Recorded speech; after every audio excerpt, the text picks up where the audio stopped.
Babe? Babe?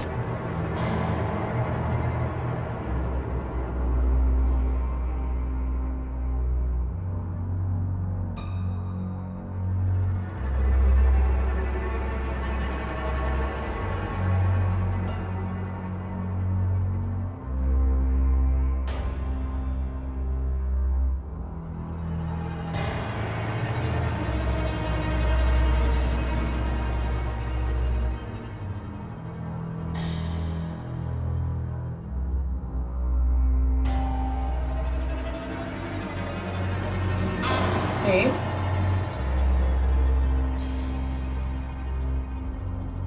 Babe?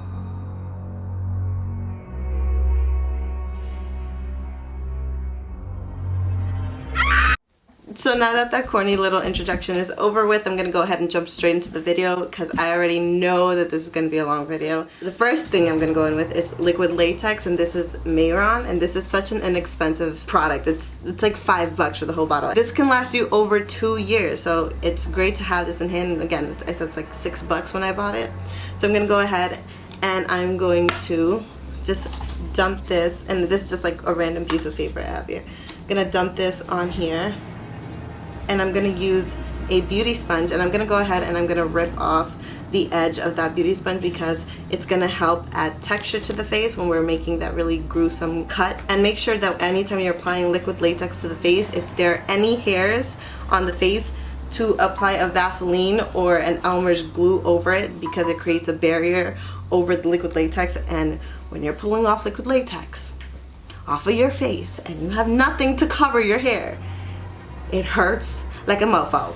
So I'm gonna go ahead and I'm gonna grab the textured area, and I'm just gonna go ahead and apply this, and this is gonna act like a glue. I'm going to rip a piece of tissue off and just apply it to where I applied the liquid latex. And then again, I'm gonna go ahead over that tissue, apply more liquid latex, and just keep building the layers up until you have like a really thick looking scar. I usually go in with about 5 layers of tissue over for every scar. That way I know it's gonna be like really deep cut, and I know I could cut through it. Another thing I want to mention is if you're planning on using brushes, make sure that it's a brush that you do not want to use ever again in your life, because this thing destroys your brushes. I made that mistake last year, and one of my favorite brushes was destroyed in the process.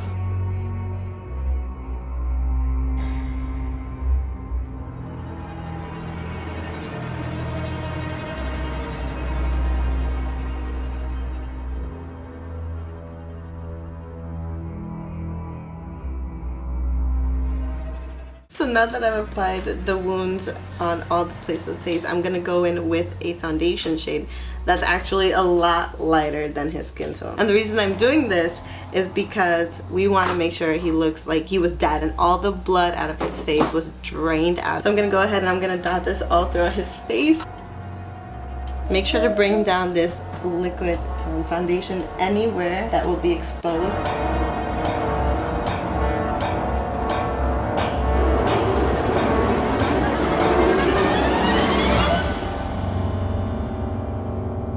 Now I'm going to go in with some translucent powder, and I'm going to set his whole face because we're going to be applying shadow on top of this, and you don't want to go in with powder shadows unless a liquid has been set.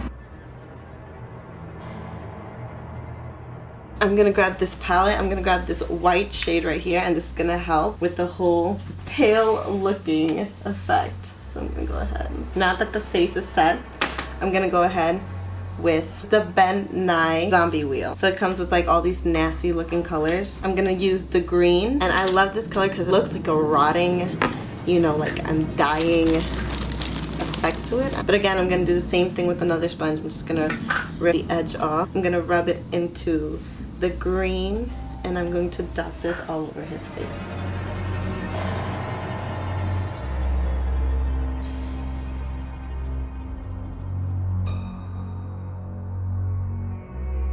This is going to really help with dimension when it comes to the face, because if you just left it all white, it's just going to leave it flat, not really adding any colors, because when you look at a zombie, you don't just see pale, you see a lot of different colors.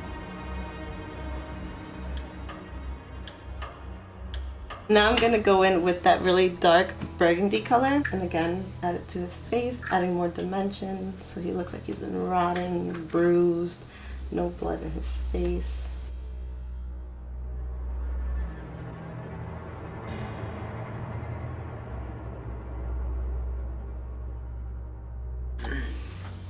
Now I'm going to grab a very fluffy blending brush and I'm going to go in with any red or paint color. I'm going to go ahead with this blush. I'm going to layer this on his under eyes.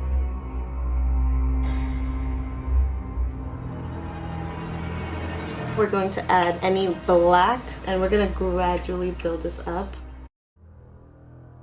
And you want to make sure to focus it right here in the hollows of the eye. I'm going to go ahead and apply the black shadow to anywhere that he has the liquid latex and tissue. And now we're actually going to contour with black, like you would usually contour from your jawline. You bring it all the way down here and then you're going to bring it down. And what that does, it's going to really make it look like you have that really sunken in cheekbone. So I'm going to switch over to a bigger brush just to blend everything out.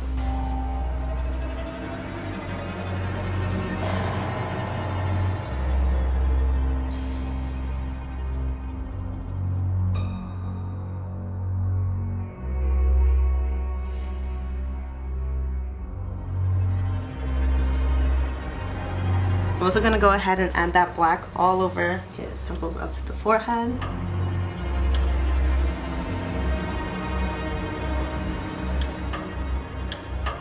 I'm also going to add the red around his nostrils.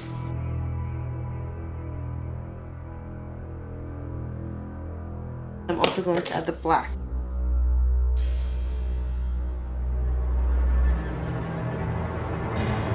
Now for my personal favorite part, I'm going to cut these open. Now that sounds a lot scarier than it really is.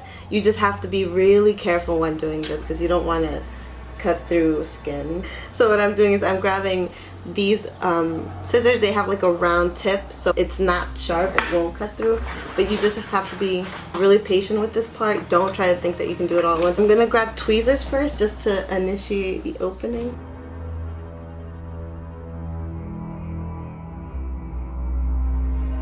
Now that I have this hole right here, I'm gonna go ahead and just cut it open.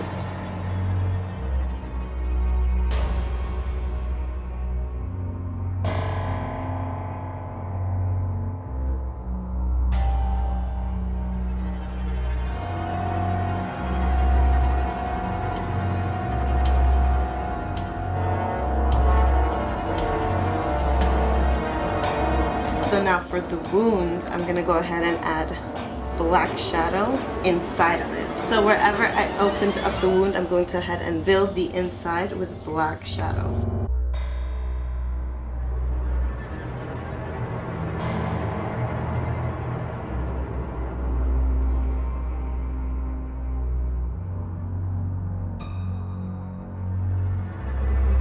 I'm gonna go in with Mehron Stage Blend. I'm gonna go ahead and apply this to the wounds.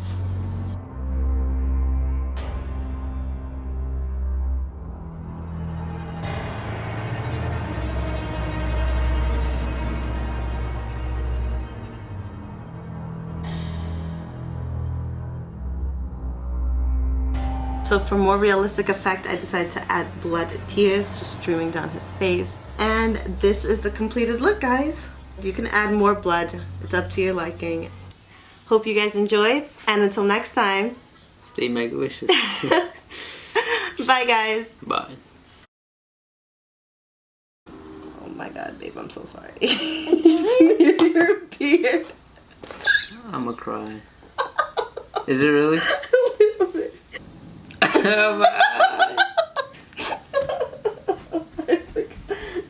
It burns. Babe?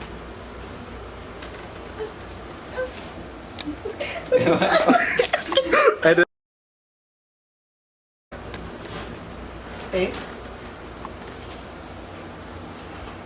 What?